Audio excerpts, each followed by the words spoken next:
I've loved it. I think there has been a lot of honest discussion. Very importantly, we've had great panels. We've had great audience participation. The questions have been relevant, they've been dynamic, and consequently the engagement between panelists and delegates has been really useful and really vibrant. So I couldn't have hoped for a better conference. Yes, the last time I attended a CPA conference in Gibraltar was 20 years ago. There have been others since, but that was the last time that I went to one. And essentially what it is an organization of all the parliaments of the Commonwealth, and this is worldwide. We belong to a region. Our region is called the British Islands and Mediterranean region, and we attend here as parliamentarians and as parliamentary colleagues, not as government and opposition. So we learn from the experience of others, and others will learn from our own experience. Well, we've had a whole variety of subjects, in terms of AI and the impact in parliaments. We've had discussions about disability and other accessibility questions. And it was interesting when you network with other jurisdictions, sometimes of a similar size, and you learn from each other, and you learn from their experiences, and we share our experiences. And when you take it all together, it's actually a very productive event. Yeah.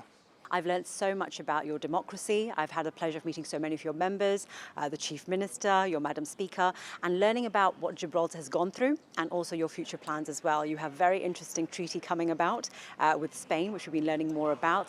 And I've been learning about some of the issues that you're going through. Some of them are very similar to what we experience in Wales, and there are some differences as well. But what's been the highlight, I think, is learning about our best practices and how we're going to take them back to our parliaments and progress from there. What we talk about in these conferences are the issues of the day.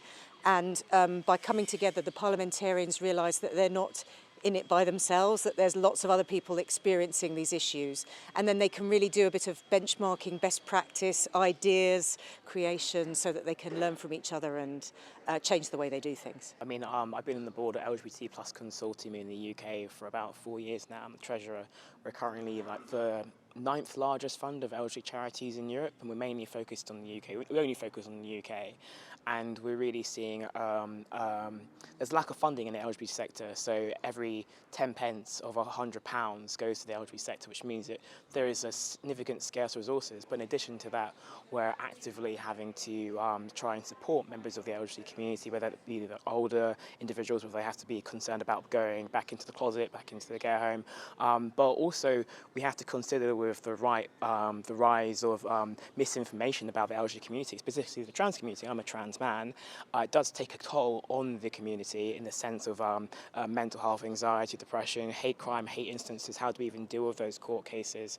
So I think conferences like this are incredibly powerful because it brings MPs from across the Commonwealth to discuss how we can collectively support members of our community and also facilitate those discussions.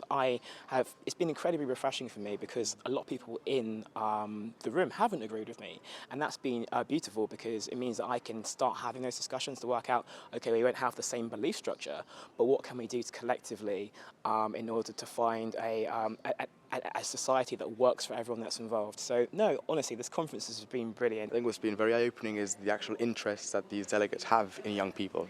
You've always sort of hear of these events and you think they're more so for the adults, for the professionals, but they really did care about young people. We sat in a panel, we had our own introduction at the beginning, but we had such a large amount of questions that at the end we sort of had to just say, we have got to go, and there were still around 5 or 6 hands still left up wanting to hear from us, and these aren't just your normal people in the room. These are very important people, MPs from across the UK, from across in the Commonwealth, very important figures, and they did actually care what we had to say about certain issues and topics that they also cared about. I think the main issues included something like issues relating to inclusion. How can they make the parliaments more accessible to the general public, but also to people with disabilities, both in terms of members of parliament who are disabled as well as general public.